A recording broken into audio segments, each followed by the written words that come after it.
There are things we say when we catch the eye of a stranger or a neighbor walking by. We say, "Hello, how are you? It's a beautiful day. How you feel?" These sound kind of meaningless, right? And in some ways they are. They have no semantic meaning. Doesn't matter how you are or what the day is like. They have something else. They have social meaning. What we mean when we say those things is, "I see you there." I'm obsessed with talking to strangers. I make eye contact, say hello, I offer help, I listen, I get all kinds of stories. About 7 years ago, I started documenting my experiences to try to figure out why. What I found was that something really beautiful was going on. This is almost poetic. These were really profound experiences. They were unexpected pleasures, they were genuine emotional connections. They were liberating moments. So one day, I was standing on the corner waiting for the light to change, which I'm a New Yorker, so that means I was actually standing in the street on the storm drain, as if that could get me across faster. And there's an old man standing next to me. So he's wearing like a long overcoat and sort of an old man hat, and he looked like somebody from a movie. And he says to me, "Don't stand there. You might disappear."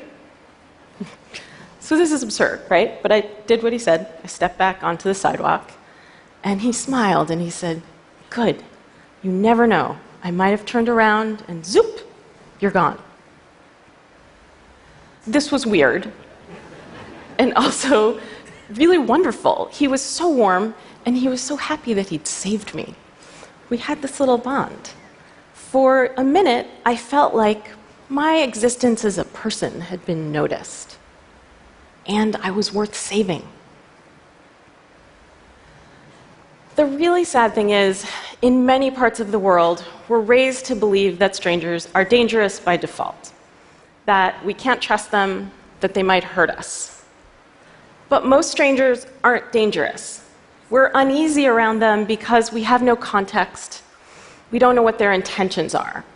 So instead of using our perceptions and making choices, we rely on this category of stranger. I have a 4-year-old. When I say hello to people on the street, she asks me why. She says, "Do we know them?" I say, "No, they're a neighbor." "Are they our friend?" "No, it's just good to be friendly." I think twice every time I say that to her, because I mean it, but as a woman particularly, I know that not every stranger on the street has the best intentions.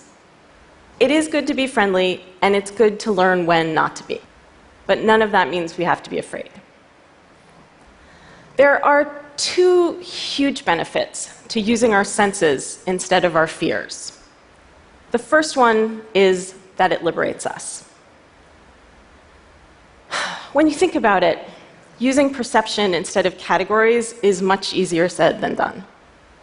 Categories are something our brains use. When it comes to people, it's sort of a shortcut for learning about them.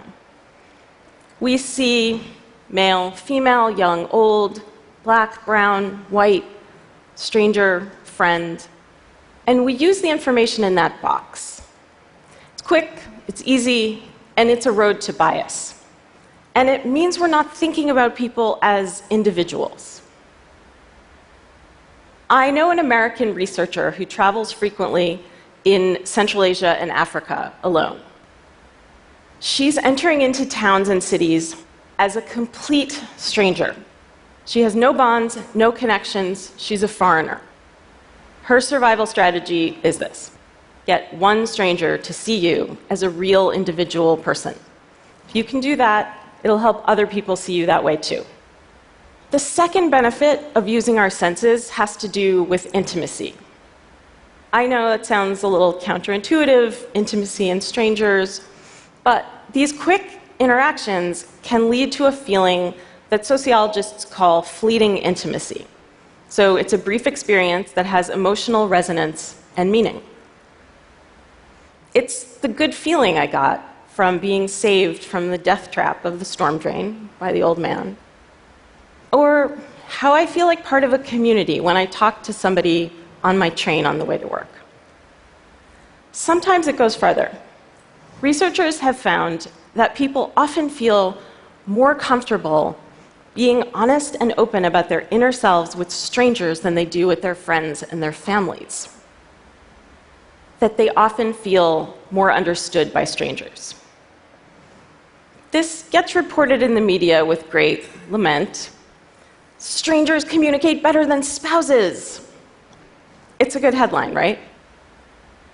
I think it entirely misses the point. The important thing about these studies is just how significant these interactions can be. How this special form of closeness gives us something we need as much as we need our friends and our families. So, how is it possible that we communicate so well with strangers? There are two reasons. The first one is that it's a quick interaction, it has no consequences. It's easy to be honest with someone you're never going to see again, right? That makes sense. The second reason is where it gets more interesting. We have a bias when it comes to people we're close to. We expect them to understand us. We assume they do. And we expect them to read our minds. So imagine you're at a party and you can't believe that your friend or your spouse isn't picking up on it, that you want to leave early. And you're thinking, I gave you the look. With a stranger, we have to start from scratch.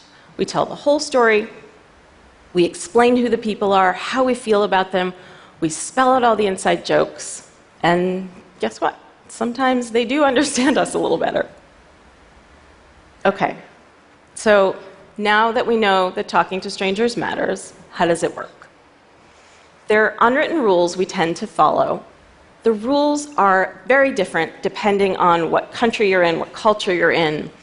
In most parts of the US, the baseline expectation in public is that we maintain a balance between civility and privacy. This is known as civil inattention. So imagine two people are walking towards each other on the street.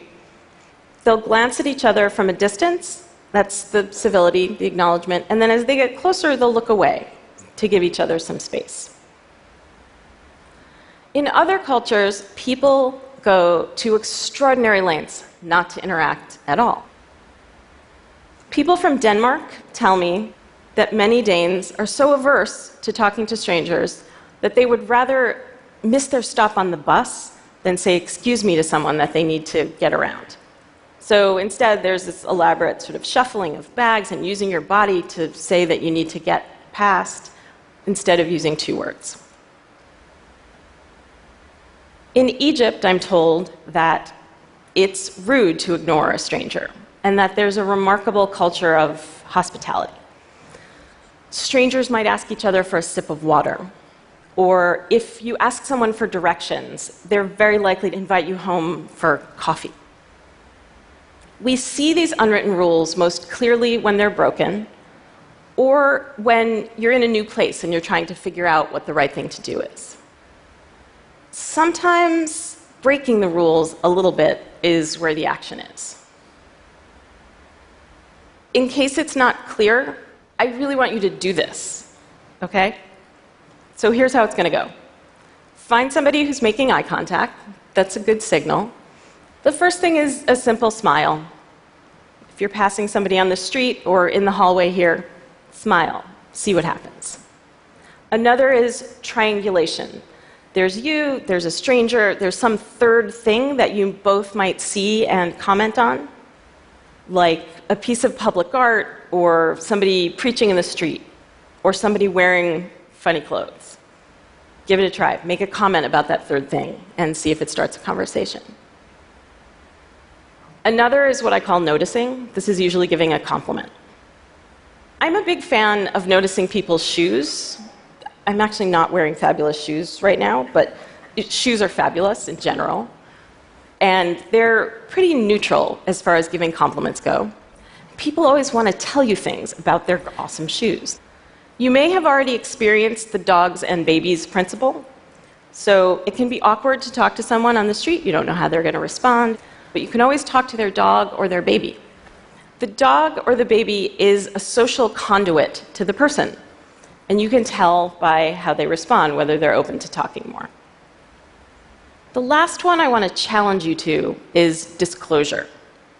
This is a very vulnerable thing to do, and it can be very rewarding. So next time you're talking to a stranger and you feel comfortable, tell them something true about yourself, something really personal. You might have that experience I talked about of feeling understood.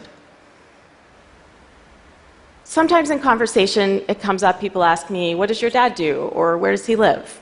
And sometimes I tell them the whole truth, which is that he died when I was a kid. Always in those moments, they share their own experiences of loss.